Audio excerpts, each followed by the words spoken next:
Y ¿por qué en particular? Esa es una cuestión personal.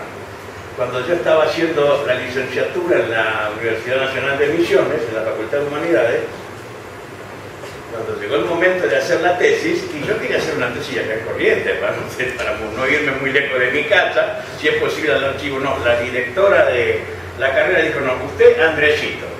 Y bueno, tuve que ir varias veces más, ir a Jardín América, hablar con Machón, tuve que hacer una serie de viajes especiales, junté un montón de papeles. Cuando llegó el momento, tenía suficiente, o sea, digamos, uno no escribe muchas veces de lo que le interesaría, sino de lo que tiene material para escribir. Eso es lo primero que le digo yo a los alumnos. A ver, ¿de qué sabes mucho o de qué tenés mucho? Bueno, ahí está tu material. Entonces aparecieron estos dos libros, yo diría que hay que tenerlos. ¿Por qué? Y porque se van a convertir en rarezas. O sea, lo que expresan no es un pensamiento histórico, pero no es un pensamiento políticamente correcto. Y por más que Pierre Nora haya dicho que un historiador políticamente correcto no tiene razón de ser, que es un absurdo, lamentablemente esa es la impronta que tiene lugar o que se desarrolla actualmente en nuestro país, de manera que estos libros sí hay que atesorarlos porque se van a convertir tal vez en la única fuente de un pensamiento que pretende ser objetivo, porque no hay objetividad, evidentemente, en el trato que se le da a la figura de Andresito, especialmente al momento actual. O sea que hay muchos estudiantes de Derecho. Bueno, ustedes van a tener que determinar en qué medida, ¿no es cierto?, cómo tropieza el plano ético con el plano jurídico, con el plano político, cuando yo decido darle a alguien un grado post-mortem. ¿Qué vale más, el grado dado en batalla, ¿no es cierto?, por Artigas, o una decisión política tomada ciento y pico de años después? ¿Cuál es el más valioso? Ojo, hay muchos soldados argentinos de las épocas en que estábamos en guerra que han rechazado airados un ascenso que no había sido obtenido en el campo de batalla. ¿Qué vale más, el grado de teniente coronel de Juan Azurduy, que lo conquistó con una charrasca en la mano en la Republiqueta, o un decreto de quién sabe cuántos años después? ¿Cuál es el que tiene más entidad histórica? ¿Cuál es el que tiene más entidad ética, inclusive? Esa es una cuestión. A fines del siglo XIX, en el Senado de la Nación, se paró Manuel Florencio Mantilla, indignado porque se quería legislar respecto del almirante Brown. Y dijo, el poder legislativo no legisla la historia, no hace la historia. Hace las leyes, que es una cosa completamente, me parece genial. Ya lo dijo un correntino hace muchísimo tiempo. Pero ese no es un problema histórico, es un problema, ahora sí es un problema para lo que yo hago. A mí me interesa, por supuesto que no está en los libros porque es muy reciente, pero me interesa porque eso hace a la construcción del héroe.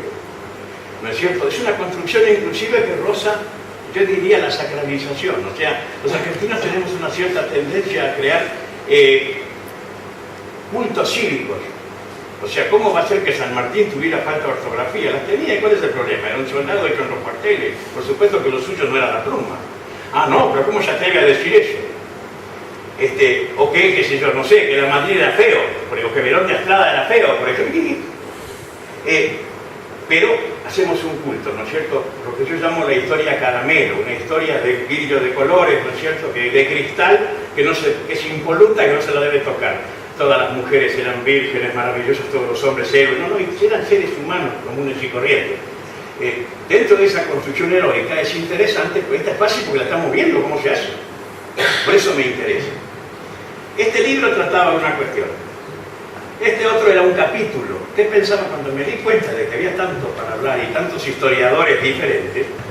Bueno, quedó para hacerlo como libro aparte. ¿Qué es lo que trata? Acá se analiza lo que yo llamo la leyenda blanca y la leyenda negra. O sea, los que hablan mal, ¿qué dicen y por qué lo dicen? Los que hablan bien, ¿qué dicen y por qué lo dicen? Yo creo que voy a leer algunos pedacitos de la introducción, porque hay otra cuestión que me parece importante. ¿De dónde salió este tema de los indios? Porque de repente, de buenas a primeras, hace unos años que, cayeron de la nada los indios como una preocupación central. Yo voy a leer lo que saqué de una obra que publicó la Biblioteca Nacional no hace mucho tiempo, ¿no es cierto?, que dice lo siguiente. O sea, cuando se cayó el muro de Berlín, va a aparecer un indigenismo gramsciano. O sea, Gramsci, ¿no es cierto?, el que dice que hay que penetrar por la cultura a través de la voluntad de una sociedad para cooptarlo. Entonces cae el socialismo real. Y bueno, según Guillermo David, que es el que hace el prólogo de una obra que se llama Calfucurá, la conquista de las Pampas, que es de Álvaro Jung, que la publicó la Biblioteca Nacional, y el que lo avala al que hace el prólogo es González, el director de la biblioteca. Él dice lo siguiente, que en la década del 90 las izquierdas descubrieron que era mucho más coherente hablar en América de lucha de etnias que de contienda de clases. En vez de hablar de ricos y pobres o de patrones y obreros, porque ese era un pensamiento clasista, también un pensamiento burgués, era mucho más coherente referirse a los que realmente estaban marginados, desplazados, que eran los indios. Y ahí aparece otra de las primeras cuestiones interesantes a analizar. Pueblos originarios. Claro, la palabra originario es la más chapa, ¿no es cierto?, que decir primeros pobladores. Pero todos sabemos que el hombre no es originario de América. El hombre es originario del Asia. Cualquiera que haya leído a Rica, ¿no es cierto?, a Rivet, la teoría más elemental respecto al poblamiento americano deja claro de que el hombre no es originario de América. Por lo tanto, el término correcto sería primeros pobladores. Sin embargo, tanto repetirlo, todo el mundo hoy está convencido y habla de los pobladores originarios. Porque hay otra cuestión más también que está vinculada con el derecho de propiedad.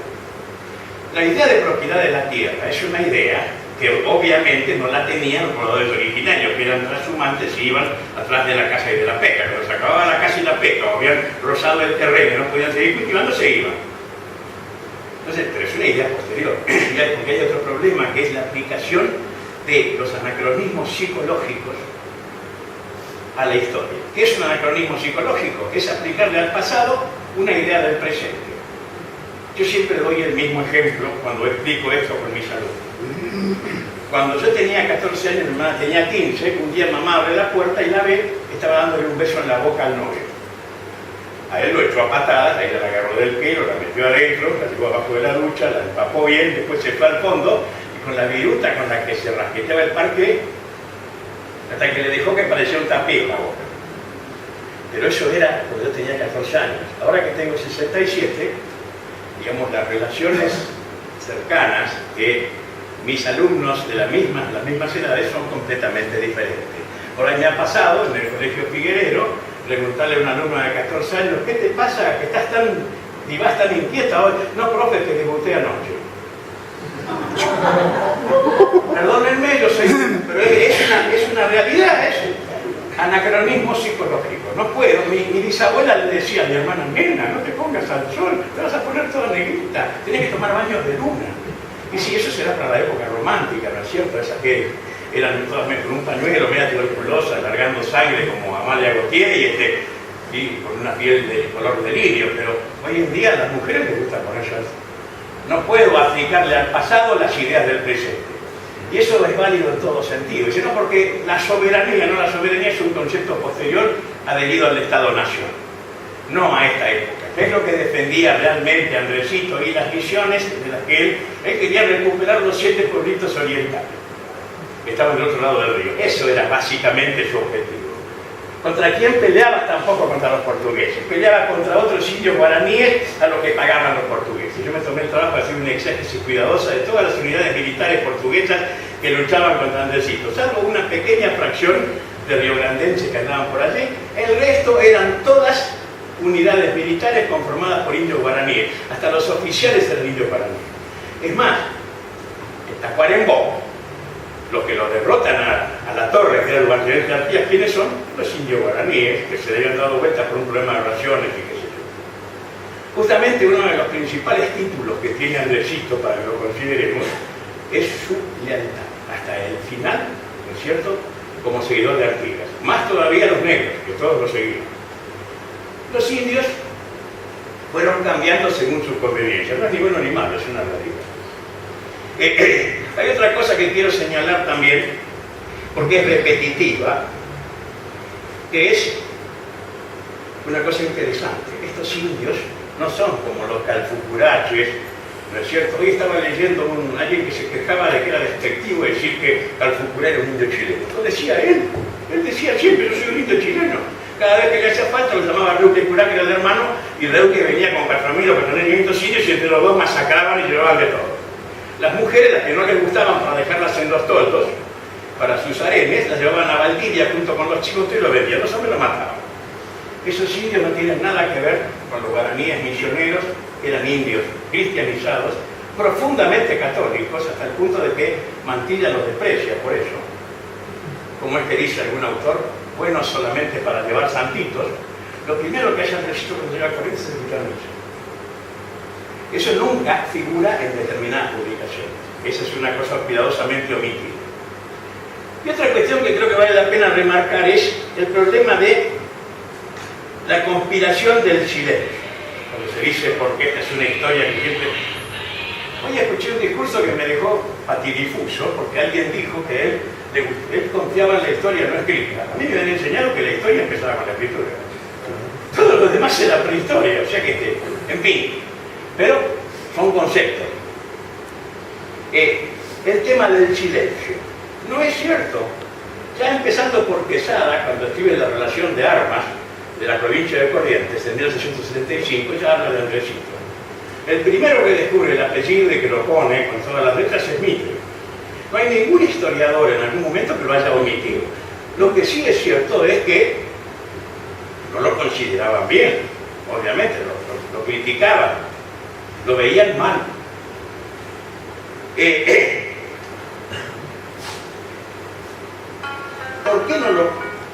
¿Por qué ahora se ha puesto de moda considerarlo? Creo que hay un primer problema que es, ¿no es cierto?, el trabajo hecho por la provincia de Misiones.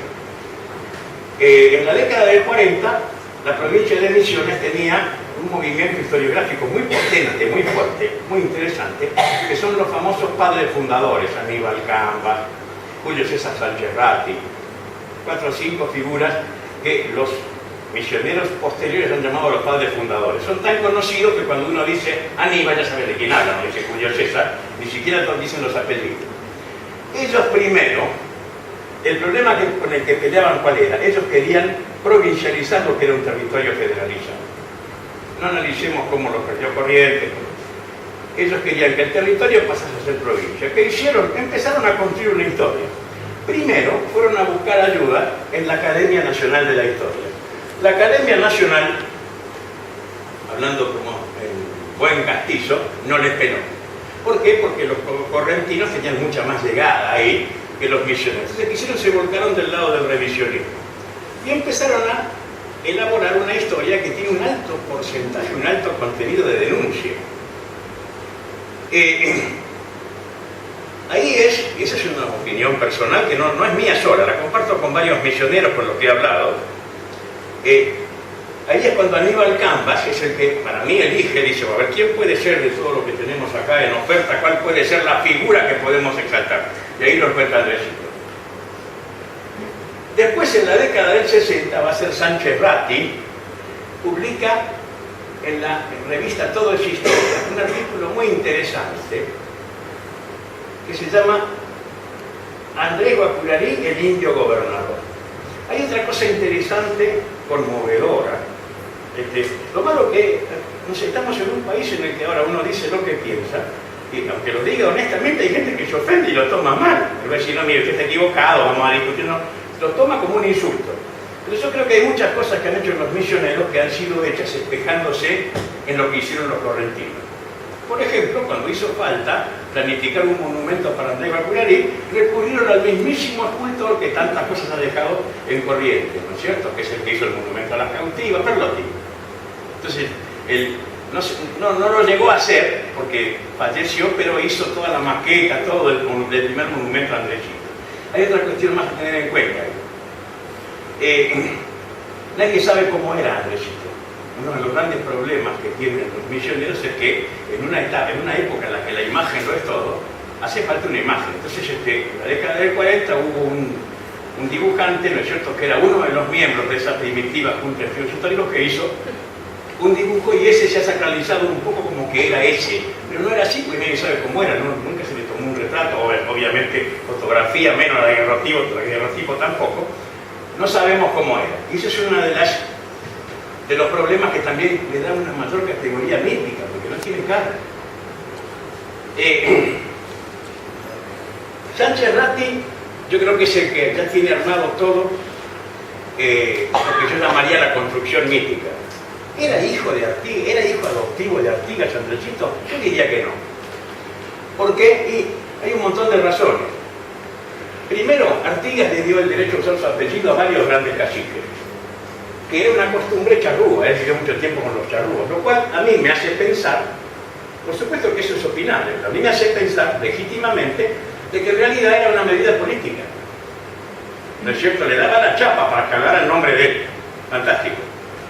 No era lo mismo decir yo soy hijo de Artigas, que me llamo Artigas, porque hay por lo menos cuatro que yo rescaté que tienen el nombre y el apellido Artigas. Además de eso, cuando uno toma la correspondencia entre Artigas y Ardecito y la lee, no aparece el tractus. Antes del ADN, una de las características, ¿no es cierto?, cuestión de derecho, era por supuesto eso, el tractatus, ¿no es cierto?, cómo era la relación. No, es la correspondencia la de un subalterno con un superior y la de un superior con un subalterno. Otra cosa más interesante, cuando Andresito cae prisionero y termina inclusive muriendo, Artigas no movió un dedo. Era una cuestión de combate, una baja de combate, lo que es entendible en un jefe militar, pero caramba, si es mi hijo adoptivo que se crió conmigo, yo lo quiero tanto, bueno, habría que ver. En realidad el que le trató de darle una mano fue el conde de Casaflores, ¿no es cierto?, que era un español que hizo jurar fidelidad al rey. Es una historia esa, la pueden leer en cualquiera de los libros que han escrito los apologetas, buenos libros, honestos, con una opinión diferente. No quiero extenderme demasiado, voy a comentar un poco qué es lo que contiene el libro, ¿no es cierto? Pero sí voy a dar un planteo final respecto a por qué pasa eso de... Porque los argentinos del siglo XIX no les interesaban los derrotados. Por eso que cuando uno ve el triunfo, especialmente la época de Rosas, ¿no es cierto?, eran todos triunfos nomás, y era lo que se bailaba. ¿Por qué? Porque los argentinos estaban acostumbrados a llevarse el mundo por delante. Desde San Martín para abajo, corrieron a sablazo y a lanza a cuantos tipos se les puso delante en todos los campos de batalla de América. Entonces los argentinos, que siguen siendo un pueblo, ¿no es cierto?, de amantes del triunfo, que lo diga cualquier campeonato, ¿no es cierto?, el primer partido que se perdió, fuera, se desapareció la hinchada, sea un mundial o lo que sea, hasta que, pero mientras tanto, o sea, somos buenos ganadores. ¿Qué pasa con los que pierden? Y yo no sé, me parece que estamos aprendiendo a lo mejor a convivir con ciertas derrotas. La de Malvinas fue una derrota, gloriosa, por supuesto, pero fue una derrota. Fue la primera vez que la bandera argentina patada al carro de un vencedor, nos guste o no nos guste, y a mí como antiguo soldado me desagrada profundamente decirlo, pero nos derrotaron. Lo que pasa es que hay derrotas que son gloriosas. ¿Es gloriosa la derrota de Andresito? Yo creo que sí. Murió peleando en Chile. Hasta las últimas consecuencias. Después que él desapareció, se acabó. Yo lo entrevisté a Moacir Flores, que es un historiador de Río Grande, y le pregunté qué opinaba de Andresito, y era un enemigo de Brasil. Con todas las letras me lo dijo. Pero ¿tiene alguna relación? ¿Y qué le parece a usted? Digo, ¿fomenta de alguna forma la unidad entre los dos países? No, de ningún modo. O sea, bien, una opinión, porque no se olvide que o Brasil la Chimalitu es un imperio y ha sido, me acuerdo cuando me escuché a este canciller, el que fue canciller, ¿no es cierto?, que era no de la izquierda, pero cuando no, Brasil no puede renunciar a su vocación imperial, a la pucha. O sea, yo creo que es una derrota, es un derrotado glorioso. O sea, lo que sí me gustaría señalar es, y ahí viene otra pregunta más, ¿es un héroe correntino? No. ¿Por qué no? Hoy la ciudad cumplió 426 años. Andresito estuvo acá 6 meses y 2 días. Llegó el 21 de septiembre de 1818 y se fue el 23 de marzo de 1819. En esos 6 meses, ¿qué hizo por Corrientes? Nada. ¿Qué hizo? Lo dice Alperín Don y la revancha de los guaraníes, la Tamaela, esa tarea de Andresito. Lo dice Mitre, cuando Andresito subyugó a Corrientes, lo dicen todo. Vamos a ver lo bueno, voy a decir lo bueno y lo malo.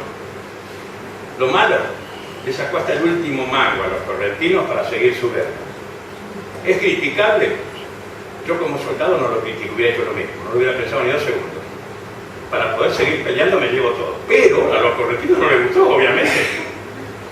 En vez de un secacor, lo que utilizó fueron lanzas. No se hizo una casa, no se compró un yate, no compró un casino, ni un hotel, no. Lo que hizo fue prepararse para seguir guerreando. Le dio de comer a sus soldados, engordó sus caballos, se recuperó para poder seguir la guerra. Pero era una guerra que era de los correntinos, no.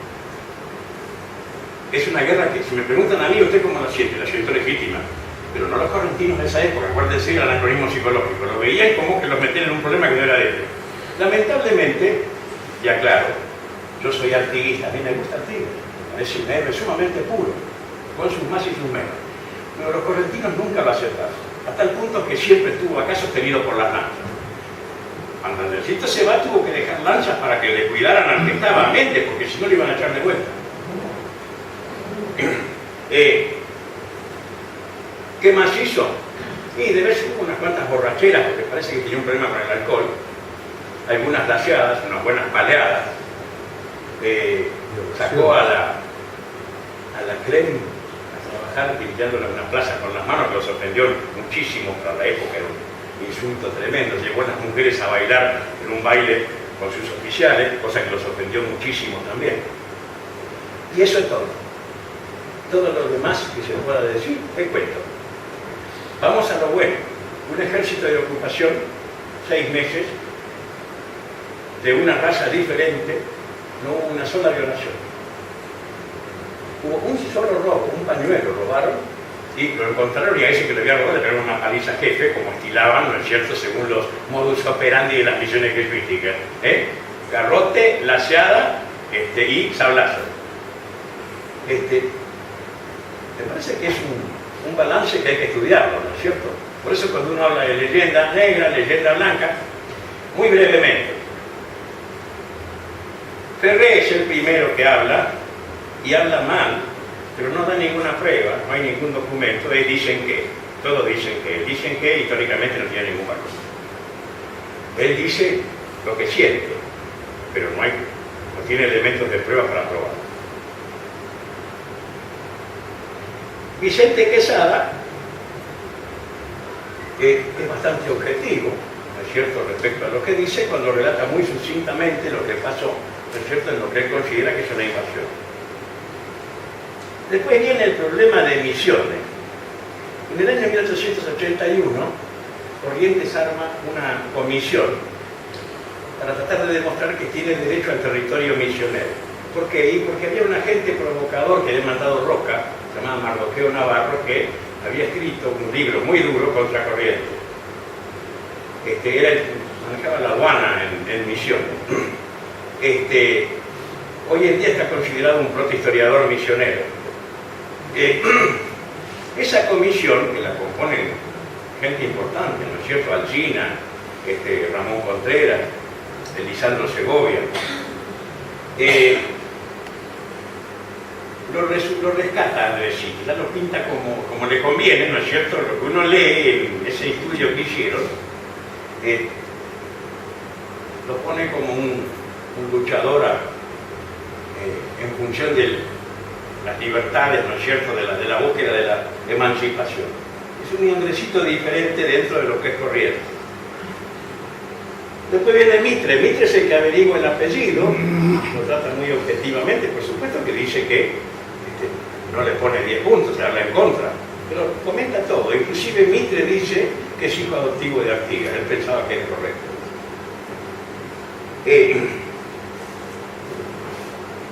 Eso lo dice en la historia de Belgrano, es un párrafo así que está en la historia de Belgrano y la independencia argentina, escrita por Bartolomé Mitre. Después viene Manuel Florencio Mantilla, como dice Salvador Cabral, el más antiartiguista de los antiartiguistas, que hace tiras, ¿no es cierto?, con el cuero de Andresito y su indiada harapienta y qué sé yo, y que se basa, cual no quiere decir que lo que escribe sea objetivo, lo que dice Pampín es una cosa, lo que dice Mantilla es otra. Pero se basa en el diario de Pampín, que él es el que lo salva, porque estaba casado con la nieta. Rosalía Pampín de Mantilla, la mujer de Mantilla era la nieta de este Pampín con su famoso diario, que prácticamente todo lo que se sabe de esos 6 meses que estuvo acá en Corrientes. Ese diario está en el archivo. Y ojo, hace poco descubrimos, con ese tira y da que hacemos historia, hablando con la guía, él me decía que Machón, Cantero, que son los historiadores misioneros, ellos veían que había diferencias entre la publicación que se hizo en el diario de Pampín, la que hizo Moglia, y lo que ellos leyeron en el diario que está en el archivo. Son diferentes, porque había 2 ediciones del diario. La familia Mantilla conservó el borrador. O sea, está en el archivo, es un ejemplar en limpio. Ahora queda por hacer todavía el cotejo entre los dos, porque obviamente el borrador es más valioso que el otro, que el ejemplar en limpio, es el que contiene inclusive por ahí los pensamientos del que va escribiendo. Después viene Hernán Félix Gómez. Hernán Félix Gómez, él quería hacer amistad con los uruguayos, así que lo rescata Artigas. Artigas lo salva. Andresito lo deja demonizado. Es más, hasta le pusieron una calle con el nombre de él en Uruguay, porque él, digamos, publicó los papeles de Artigas, entre otras cosas, ¿no es cierto? El general Artigas y los hombres de Corrientes, qué sé yo. Pero él, Andresito, también lo mantiene demonizado. Esto está todo puesto, los pedazos transcritos, ya que está bien concreto qué es lo que dice cada uno en el libro. Después, otro que tomé es el profesor Casani, que es Mantilla puro. Es un goyano que escribe también sobre Andresito, es Mantilla puro. Y Wenceslao Néstor Domínguez, ¿no es cierto? Un historiador correntino radicado en Buenos Aires. Él tenía una animosidad ojo. Hoy estaba escuchando también cuando se hablaba de la amistad de origen entre los indios y los correntinos. Mentira, eso es falso.